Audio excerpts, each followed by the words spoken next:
हरम वम वम हम सम तम पम वम वम मम वम हम सम सम तम तम पम पम झम झम झीम झीम श्रीम श्रीम द्राम द्राम ध्रीम ध्रीम द्रावे द्रावे नमो हरते भगवते श्रीमते ओम ह्रीं क्रोम पापम खंडय खंडय जही जही दह द पच पच पाचय पाचय ओम नमो रम झम झीम श्रीम हम स ज व ह व पह छाम छिम छुम छे छोछम छ श्रीम राम रीम रूम रेम रोम रम र द्राम द्रीम द्रावे द्रावे नमो रते भगवते श्रीमते ठ ठ अस्माकं संत श्रोमणी आचार्य गुरुवर विद्यासागर जी महामुनिरास संघस्य श्रीमान संजय जी राजकुमार जी सुयश लता जूही पीयूष रिजुता राजकुमार जी स्वर्णमाला जी अजीत जी संध्या जी समस्त औरंगाबाद निवासी महाजन परिवार से श्रीमान विपिन जी नीरू वरुण जूही विदित महक समकित अनाया अयादि दिशा समस्त सहारनपुर निवासी जैन परिवार से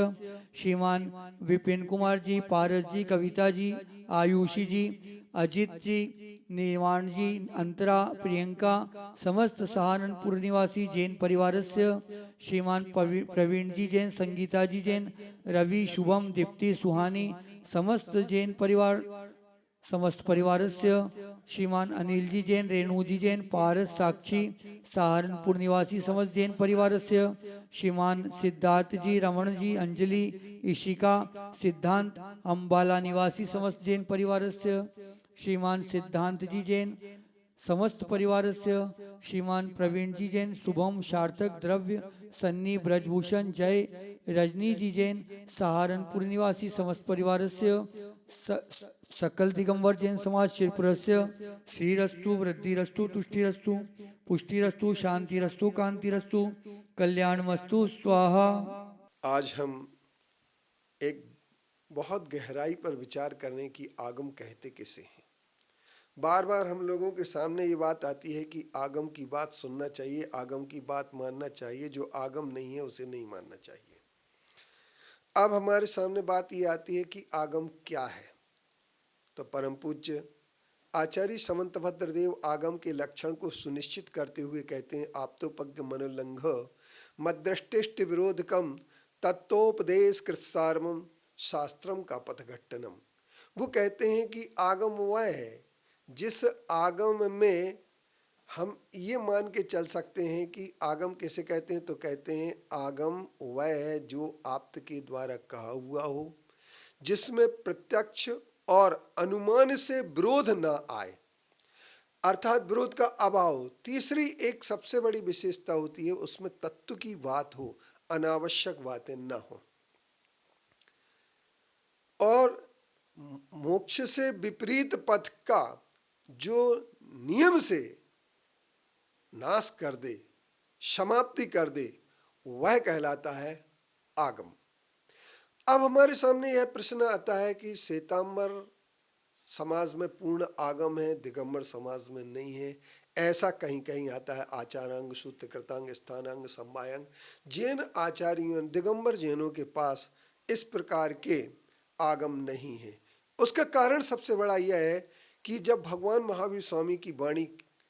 निश्रित हुई, वह वाणी मौखिक रूप में ही चली और मौखिक रूप में उस वाणी का सभी लोगों ने लाभ लिया, और गुरुकुल परंपरा के आधार पर वह वाणी एक दूसरे को बताते चले गए। लेकिन 550 वर्ष जब व्यतीत हो चुके तो वह वाणी धीरे धीरे लुप्त हो गई और लोगों को एक पद का भी ज्ञान नहीं रहा। ऐसी स्थिति में आचार्य धरसेन जी जो है, धरसेन जी मात्र एक